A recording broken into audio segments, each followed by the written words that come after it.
the ultimate goal that these people have in mind is the goal to create a one-world government run by the banking industry, run by the bankers, and they're doing it in sections. The European currency, the euro, and the European Constitution is one part of it.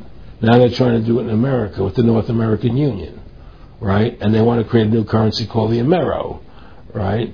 And the whole agenda is to create a one-world government where everybody has an RFID chip implanted in them.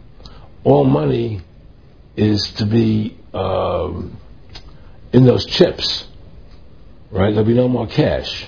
And this is given me straight from Rockefeller himself. This is what they want to accomplish. And all money will be in your chips.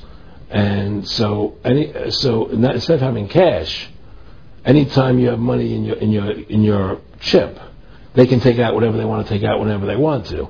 If they say you owe us this much money in taxes, they just deduct it out of your chip digitally. Total control. Total control. And if you're like me or you, and you're protesting what they're doing, they can just turn off your chip. And you have nothing. You can't buy food. You can't do anything. It's total control of the people. And that chip's connected to a database that has your purchasing records, what you do, what you sell. Everything is in there, you know? And so they want a one-world government controlled by them, everybody being chipped, all your money in those chips, and they control the chips, and they control people, and you become a slave. You become a serf to these people. That's their goal. That's their intentions. Eric, can you be specific about when you met Rockefeller, how it happened in these discussions? I met Rockefeller through a female attorney I knew who called me up one day and said, one of the Rockefellers would like to meet you. I had made a video called Mad as Hell, and he'd seen the video and wanted to meet me and knew I was running for governor of Nevada. So sure, I'd love to meet him. And I met him, and I liked him, and he was a very, very smart man. And we used to talk and share ideas and thoughts. And he's the one who told me 11 months before 9/11 ever happened that there was going to be an event. Never told me what the event was going to be, but there was going to be an event. And out of that event, we were going to invade Afghanistan to run pipelines from the Caspian Sea. We were going to invade Iraq, to take over the oil fields, establish a base in the Middle East, and make it all part of the New World Order. And we'd go after Chavez in Venezuela. And sure enough, later 9/11 happened, and I remember he was telling me how how you're going to see soldiers looking in caves for people in Afghanistan and Pakistan and all these places, and there's going to be this war on terror, which is no real enemy, and the whole thing is a giant hoax, but it's a way for the government to take over the American people. He told you it was going to be a hoax. Oh yeah. There's no question. He says there's going to be war on terror, and he's just laughing. There's no who are we fighting? I mean, why do you think 9/11 happened, and then nothing's happened since then? Do you think that our security is so great here that these people who pulled off 9/11, who were able to can't knock down another plane? Come on, it's ridiculous.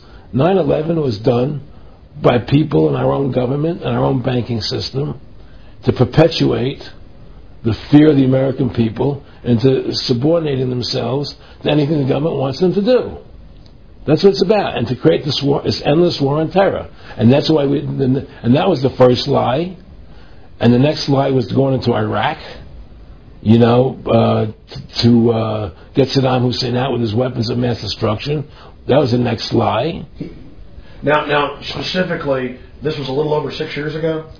This was 11 months before 9/11. Yeah. And Nick Rockefeller, he's a lawyer. He's become your friend over the previous years, and he's saying to you that there's going to be this big event, and then out of that we're going to have a war on terror, and it's just going to go on and on. Right, an endless war on terror without any real enemy.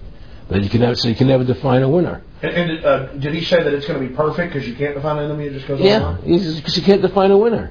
There's no one to beat, so it goes on and on forever. And they can do whatever they want. They scare the hell out of the American public. Look, this whole war on terror is a fraud. It's a farce. It's very difficult to say it out loud because people are intimidated against saying it. Because if you say it, they want to make you into a nutcase. But the truth has to come out. That's why I'm doing this interview. The fact of the matter happens to be that the whole war on terror is a fraud. It's a farce. There's a war going on in Iraq because we invaded Iraq. And people over there fighting, But the war on terror, that's a joke, And until we discover what really happened on 9/11 and who was responsible for 9/11, because that's where the war on terror emanates from. That's where it comes from. It was 9/11 that allowed this war on terror to begin. And until we get to the bottom root of 9/11, the truth of 9/11, we'll never know about the war on terror. Aaron, you said that